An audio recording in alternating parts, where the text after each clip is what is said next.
अस्सलाम वालेकुम, मैं हूं मरीम नवाज़ और आज 2 सितंबर 2024 है। दिन में आपसे बात हुई तो मैंने कहा था कि हम एक और टॉपिक के ऊपर बात करेंगे और वो टॉपिक है चीफ जस्टिस ऑफ पाकिस्तान की एक्सटेंशन का। एक ऐसा टॉपिक जिसके हवाले से पिछले 4-5 माह से मुसलसल शोर है, या जब से इस हुकूमत ने एक तरह से 6 जजेस के ख़त के बाद अदलिया के साथ अपनी एक जंग, गैर एलानिया जंग आप कह सकते हैं, वो रखी, तो उसके बाद ये भी बातें होने लगी कि एक्सटेंशन होगी। और ऐसा नहीं है कि एक्सटेंशन कार्ड्स पर नहीं थी, लेकिन मैंने आपको बताया था, पहले भी हमारी ये बात हुई पिछले हफ्ते भी, कि अब एक्सटेंशन हुकूमत की तरजीह नहीं है। उसकी मुख्तलिफ वजूहात हैं, उसकी तरफ भी आएंगे। लेकिन इसके साथ ही एक और जो अहम तरीन मामला है वो इस्लामाबाद हाई कोर्ट के जज जस्टिस तारिक जहांगीरी की डिग्री का है। उस डिग्री पर अब इस्लामाबाद हाई कोर्ट से एक रद्द अमल आया है, लेकिन ये कमज़ोर रद्द अमल है और इसमें एक बड़ा किरदार चीफ जस्टिस आमिर फारूक का है। और आपको मालूम है कि चीफ जस्टिस आमिर फारूक की तमाम तर डिसीजंस अगर किसी हद तक अपने साथी जजेस के साथ खड़े होने वाली अब होती हैं, तो उसके अंदर एक आध एलिमेंट ऐसा ज़रूर होता है जिससे मौजूदा सेटअप ख़राब ना हो और मौजूदा सेटअप उनसे नाराज़ भी ना हो। ये तमाम तर मामलात क्या है, क्या रद्द-ए-अमल आया है, और जो चीफ जस्टिस कादी फ़ायज़ के टाइम पर जब उनके खिलाफ एक रेफरेंस आया तो हालात थे, उससे अब हालात मुख्तलिफ क्यों हैं? इससे मुतालिक तफ़सीली इस व्लॉग में बात करते हैं। तो आपको पता है आज एक बड़ी खबर ये थी कि राना सनाउल्लाह, जो कि इस वक़्त वज़ीर-ए-आज़म के पॉलिटिकल एडवाइज़र हैं, उन्होंने एक बयान दिया, एक इंटरव्यू दिया एआरवाई पे, और उस इंटरव्यू पर उन्होंने ये कहा कि जो चीफ जस्टिस हैं, उन्होंने वाज़े तौर पर अटॉर्नी जनरल और वज़ीर कानून से ये कहा था कि वो एक्सटेंशन नहीं ले रहे, लेकिन अगर टेन्योर सबका बढ़ाया जाएगा, तो टेन्योर बढ़ाने पर उनको एतराज़ नहीं होगा, जिसका इनडायरेक्टली ये मतलब लिया गया कि चीफ जस्टिस एक्सटेंशन लेने पर आमादा हैं। एक्सटेंशन लेने पर आमादा हर वो शख्स होता है जो एक मर्तबा उस ओहदे का मज़ा चख ले, छोड़ा नहीं जाता। लेकिन हमने देखा कि जिस किस्म के हालात 12 जुलाई के बाद बने, उन 12 जुलाई के बाद के हालात में यही बहस हर दिन होती रही कि अब एक्सटेंशन नहीं हो सकेगी। और वफाकी वज़ीर कानून आज़म रज़ी तारड़ ने एक मर्तबा ये भी कह दिया था कानून और इंसाफ की कमेटी में, सेनेट की कमेटी में, कि जब उन्होंने एक आईनी तरमीम की बात की तो जस्टिस मंसूर अली शाह ने फौरी तौर पर तीसरे ही दिन मखसूस नशिस्तों के मामले पर स्टे दे दिया था। यानी उनका ये कहना था कि अगर हम कोई आईनी तरमीम करने की कोशिश कर रहे हैं, तो अदलिया के अंदर से फौरी इस किस्म के इकदाम हो रहे हैं कि हुकूमत का रास्ता रोका जाए।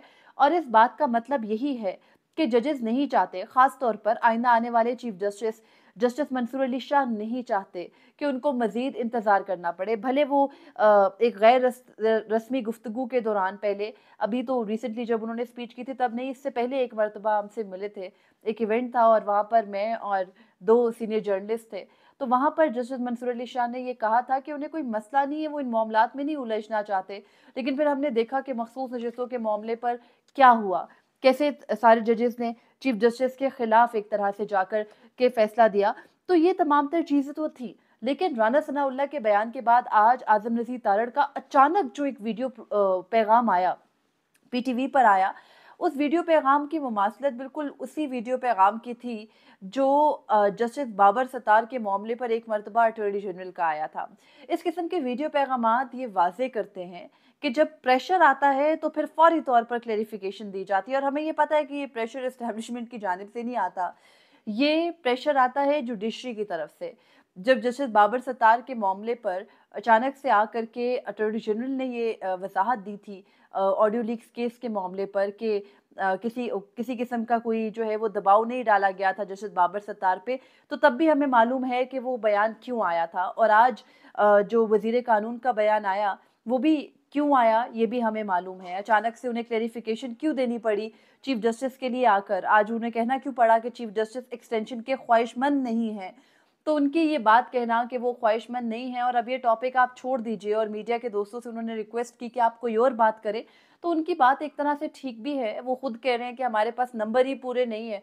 तो जब आईनी तरमीम के नंबर पूरे नहीं हैं, तो फिर जुडिशल पैकेज लाने का जो नूर आलम खान की तमाम तर तरामीम है, उनको क्यों इतना तूल दी जा रही है और उन तरमीम के ज़रिए क्या अचीव किया जा रहा है। हमने देखा 2 दिन पहले गालिबन हफ्ते को या इतवार को, हफ्ते को आई थिंक सो, जो शहजाद हैं जियो पर प्रोग्राम करते, उनके प्रोग्राम के अंदर, शहजाद इकबाल के प्रोग्राम में मोहम्मद मालिक ने बात करते हुए ये खबर दी थी कि मौलाना फजलुर रहमान के बारे में जो ये तासुर कायम किया जा रहा है कि नहीं, वो नहीं चाहते अपोजिशन से निकलना, या वो उनका सख्त मौकिफ है, ये सब कुछ भी एक आयवोशी है उनकी बात का। खबर का मतलब ये था कि मौलाना साहब एक बाकायदा अपने पीछे जो कभी सदर पाकिस्तान वहाँ जाते हैं, कभी मोहसिन नकवी उनके साथ होते हैं, कभी वजीर आजम वहाँ जाते हैं, कभी पाकिस्तान पीपल्स पार्टी के लोग उनसे मिलते हैं। तो ये तमाम तर जो एपिसोड्स हैं, इसकी वजह मौलाना की फेवर हासिल करना ही है। और अगर इस वक्त मौलाना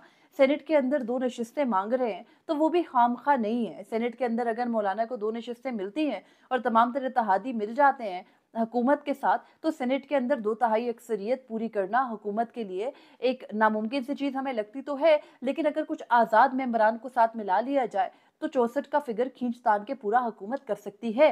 हुकूमत नहीं, बेसिकली जो करने वाले हैं वो सेनेट के अंदर सेनेटर्स को मैनेज कर सकते हैं।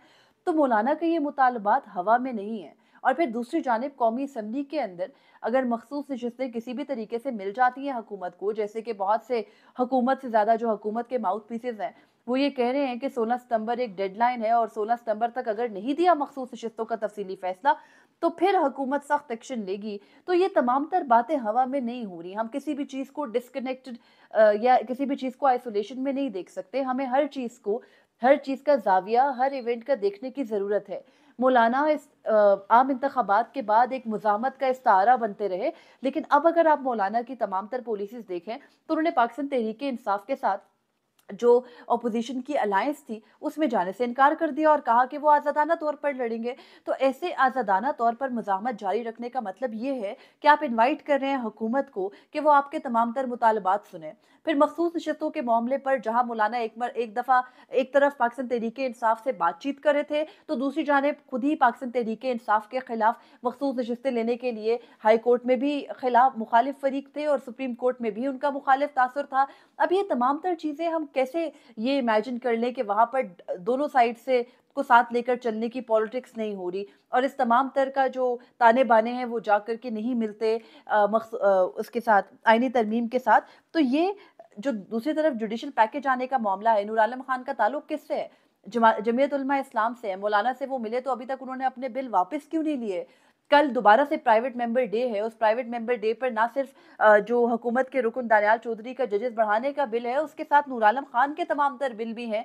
तो कल कौमी असेंबली के अंदर एक और अहम तरीन दिन है, तो वहाँ पर अभी तक नूर आलम खान ने अपने बिल वापस नहीं लिए। तो लगता यही है कि अगर जमीयत उलमा इस्लाम कोई आईनी तरमीम लाने की बात कर रही है, तो उनको पता है कि वो खींचतान के हुकूमत की फेवर करके नंबर पूरे कर सकते हैं।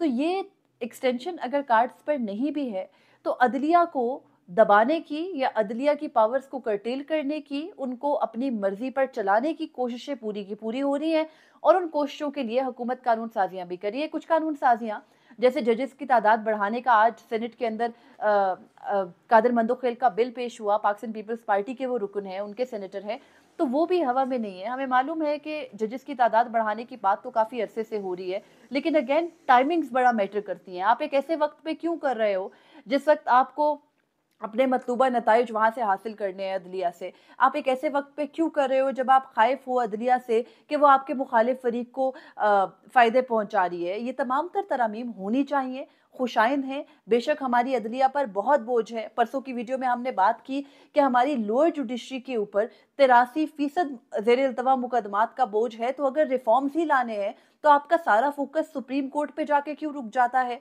आपकी सारी की सारी कैंपेनिंग हाई कोर्ट के जजेस तक जाके क्यों रुक जाती है? मातहत अदलिया को कौन देखेगा? सिस्टम की रूट को, सिस्टम की जड़ को बेहतर नहीं करेंगे तो सुप्रीम कोर्ट के अंदर तादाद बढ़ा के आप जजेस की 50 कर दीजिए और कौमी खजाने के ऊपर बोझ आप अरबों का भले कर दें एक जज की मद में, कोई फायदा हासिल नहीं होगा जब तक आपकी लोअर जुडिशरी के अंदर मुकदमात बेहतर नहीं होंगे। बहुत सारे सिस्टम्स लाने की बात होती है, लेकिन उन तमाम तर सिस्टम्स की रूट को, उसकी जड़ को, मातहत अदलिया को तो बेहतर कर दीजिए। वहाँ पर अगर कोई जज अपना काम कर रहा है, अपना कोई मौक़िफ़ रख रहा है, तो उनके तकर्रुर तबादलों पर ना गौर करे। सिर्फ हमारी पार्लियामेंट का काम सिर्फ सुप्रीम कोर्ट को मैनेज करना नहीं है, पार्लियामेंट का काम तमाम तर जो ऊपर से लेकर नीचे तक की अदलिया है उसके अंदर रिफॉर्म्स लाना है, पूरे के पूरे जुडिशल रिफॉर्म्स लाएं, फिर एक कोर्ट स्पेसिफिक और एक पर्सन स्पेसिफिक रिफॉर्म्स आप बार बार लाकर क्या तासुर देना चाह रहे हैं, तो उससे एक अच्छी चीज भी बुरा एंगल और बुरा टर्न ले लेती है या उसका बुरा तासुर कायम हो जाता है। खैर, दूसरी जानिब एक बहुत ही, जिसे आप कह सकते हैं, मज़ाक़ा ख़ेज़ किस्म का ट्रेंड निकल पड़ा है। जो जज पसंद नहीं आए उसके खिलाफ माजी में जाकर के जासूसी करके उसका कोई ऐसा वीक पॉइंट ढूंढ लाएं कि जिससे उसको पब्लिकली ब्लेम कर सकें, उसको पब्लिकली दबाव में ला सकें। और यही मूव हमने देखा जस्टिस तारिक जहांगीरी के खिलाफ भी हुई। अब जस्टिस तारिक जहांगीरी का अपना मौकिफ तो आया नहीं है, तो जब तक उनका अपना कोई मौकिफ नहीं आता तब तक यूनिवर्सिटी का केस स्ट्रांग है। उन्होंने उनकी डिग्री मनसूख कर दी है। अब डिग्री मनसूखी के बाद कोई जज कैसे काम जारी रखेगा? 10 सितंबर तक छुट्टी पर है जस्टिस तारिक जहांगीरी। जब वो छुट्टी से वापस आएंगे तो वो किस हैसियत में अदालत के जज बैठेंगे, क्योंकि उनकी मेन जो कानून की डिग्री है वो तो उनकी मुतल्लिका यूनिवर्सिटी ने कैंसिल कर दी। वजह जो भी है, वजह उनको डिबार करना है। उनको रोका गया था एग्जाम देने से, बहरहाल उन्होंने एग्जाम दिए थे। एग्जाम देने के बाद ही उनके पास डिग्री है, तो वहां पर यूनिवर्सिटी का मिसकंडक्ट भी है।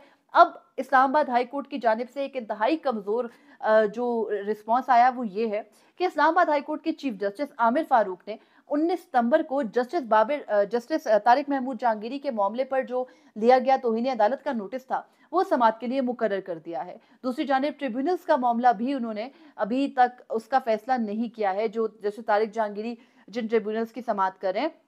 तो चीफ जस्टिस आमिर फारूक आखिर किस चीज का इंतजार कर रहे हैं ये समझ में नहीं आता। एक तरफ उनकी सुप्रीम कोर्ट तकर्रुरी की बातें हो रही हैं कि अभी जो सुप्रीम कोर्ट में नए जजेस लगाए जाने हैं तो उनमें चीफ जस्टिस आमिर फारूक भी शामिल होंगे।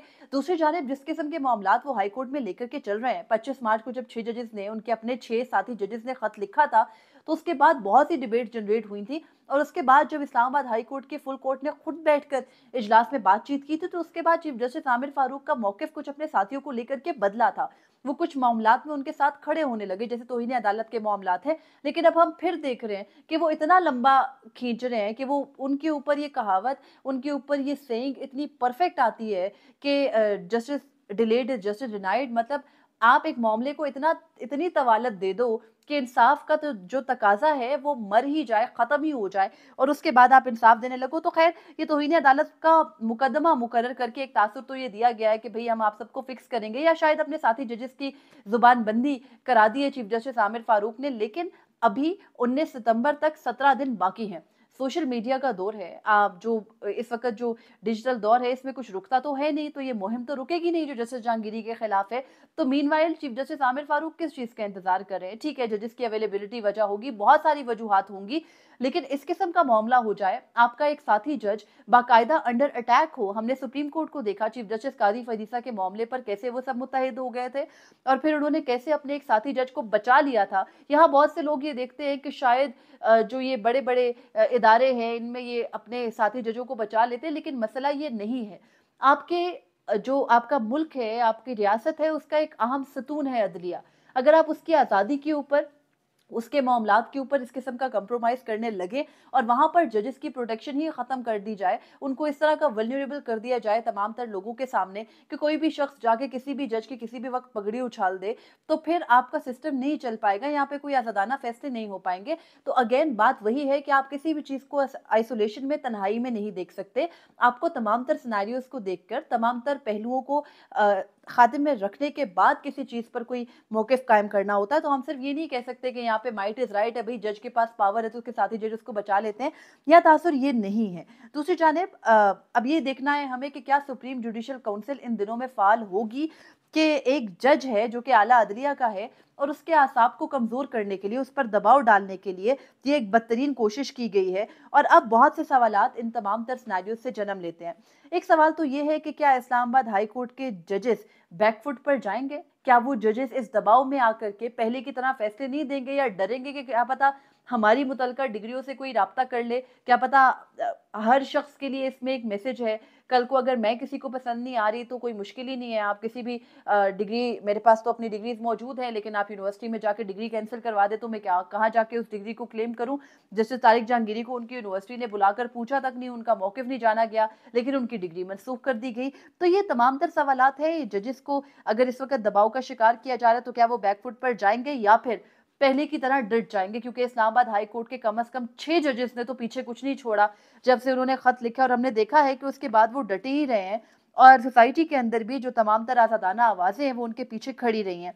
फिर हमने ये भी देखना है कि क्या ये मुल्क जिसमें हम रहते हैं, यहाँ पर वाकई ये अंधेर नगरी चौपट राज है, या फिर कोई कानून है, कोई आइन है जिस पर कि अमल होना है, और उस आइन और कानून के तहत जजेस के खिलाफ कार्रवाई नहीं हो सकती सुप्रीम जुडिशल काउंसिल के अलावा किसी फोरम पर। और फिर ये कि जब चीफ जस्टिस कादी फैज़ के मामले पर आया था रेफरेंस, तो उस वक्त की बार काउंसिल्स ने फौरी रद्द अमल दिया, उस वक्त की ऑपोजिशन उनके साथ खड़ी हो गई।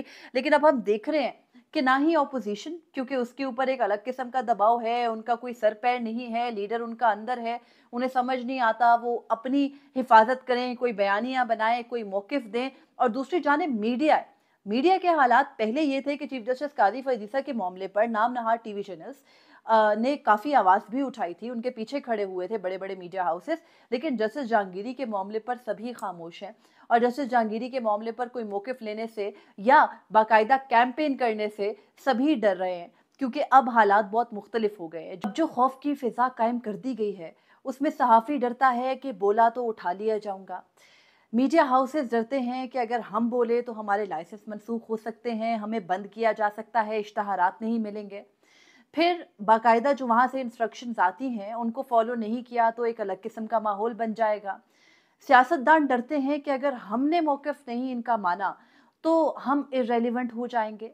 और इसी तरह से कोई आम एक्टिविस्ट, इनकलाबी शायर, कोई टीचर, कोई उस्ताद है, तो वो डरता है, वो बोला तो उसको भी उठा लिया जाएगा। और फिर जो नहीं डरते, उनकी ज़ुबान बंदी के लिए जो फ़ोरम उनके पास मौजूद है, यानी इंटरनेट है, तो उसको बंद कर दिया जाएगा। 17 फरवरी से ट्विटर बैन है, यूट्यूब या कोई भी और आप सोशल मीडिया की साइट उठाकर देख लें, वो वीपीएन के बगैर नहीं चलेगी। कोई जज बोलेगा तो उसकी डिग्री का मामला आप निकाल कर के ले आएँगे, उसकी दोहरी शहरियत को उछालेंगे, उसकी इज़्ज़त उछालेंगे आप दुनिया में, बाकायदा अपने मोहरों को इस्तेमाल करके कैंपेन करेंगे, और इतनी गालम गलोच करेंगे कि सामने वाला अपनी जो ज़हनी सेहत है, उसका ख़्याल रखते हुए मसलहतन ख़ामोश हो जाएगा। और उसके बाद अगर हुकूमत चाहेगी कि उनके इक़दामात के ऊपर तनकीद ना की जाए, इस फ़िस्तायत के दौर के अंदर ख़ामोशी रखी जाए, तो मुझे लगता है कि ये तमाम तर कोशिशें सिर्फ़ बेसूद जाएँगी, क्योंकि बिल्कुल भी कोई आपके पॉज़िटिव इक़दामात को भी पॉज़िटिव नहीं कहेगा,